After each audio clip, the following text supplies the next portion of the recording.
প্রকৃত তাকওয়াবান হই আমরা, বিশ্বাস করেন আমাদের সমাজে দুর্নীতি বন্ধ হবে হবে হবে হবে কিনা? আমরা যদি তাকওয়াবান হই তাহলে আমরা ন্যায়সঙ্গত আচরণ করব। এই যে আমরা রংপুরের লোক, আপনারা বলেন আমরা দীর্ঘদিনের উন্নয়ন বৈষম্য শিকার কিনা বলেন? কেন এটা হলাম? যারা রাষ্ট্রে ছিলেন, এমপি মিনিস্টার ছিলেন, তাহলে তাকওয়াবান হতেন, রংপুরের লোকের সঙ্গে এইভাবে বৈষম্যমূলক আচরণ করতে পারতেন না, ঠিক কিনা বলেন?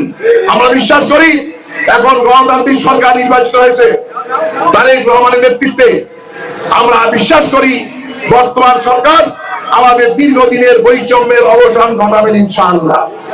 আমি আপনাদের সন্তান হিসাবে এই কথা বলতে পারি, মাহবুবুর রহমান বেলালের প্রতি আস্থা রেখেছেন, সে আস্থাকে সামনে রেখে আমি রংপুরের উন্নয়নের জন্য চেষ্টা করব এবং সরকারের সদিচ্ছাও দরকার আছে, ঠিক কিনা বলেন?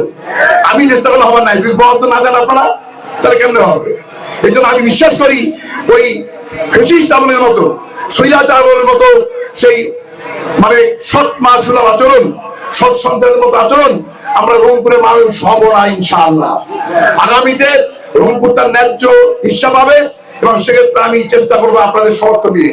আমি পরিষ্কার বলছি, আমি এমপি হওয়ার পর আমি এখন জামাত ইসলামের এমপি নই, আমি সবার এমপি।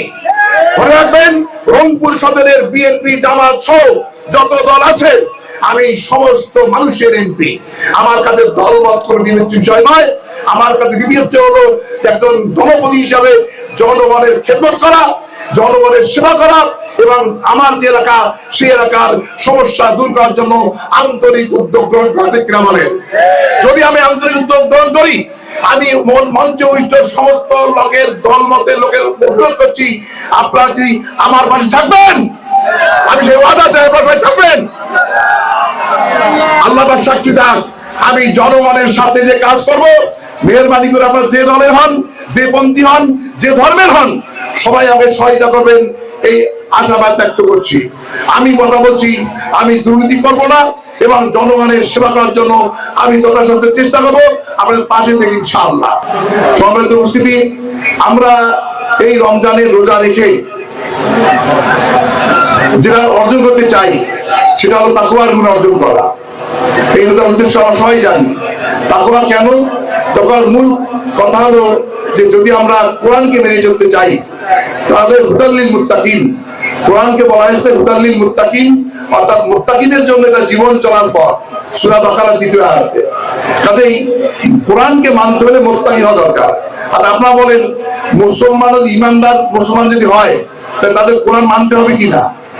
কোরআন মানতে হবে, হবে কিনা? হবে। তো কোরআন মানার জন্য আল্লাহই বলেছেন এটা হলো হুদাল্লিল মুত্তাকিন, এই কোরআনটা হলো জীবন যাপনের পথ নির্দেশ মুত্তাকিদের জন্য। তাহলে মুত্তাকি হতে হলে, মুত্তাকি হওয়ার জন্য আমাদের কি করতে হবে? কোরআনকে মানতে হলে মুত্তাকি হতে হবে, আর মুত্তাকি হতে হলে আমাদেরকে নিজের নফসকে কন্ট্রোল করে, নিজের অসুবিধাকে কন্ট্রোল করে আমাদের সেই গুণ অর্জন করতে হবে যে গুণের মাধ্যমে আল্লাহকে ভয় করে ব্যক্তি জীবনে, পারিবারিক জীবনে, সামাজিক জীবনে, অর্থনৈতিক জীবনে সার্বিকভাবে কোরআন যে বিধান দিয়েছে, কোরআন যে আইন দিয়েছে, আল্লাহ যে নির্দেশ দিয়েছে সেইটাকে মানার মতো যোগ্যতা অর্জন করতে হবে। এটাই হলো খোদাবিধির মূল কথা, ঠিক কিনা বলে?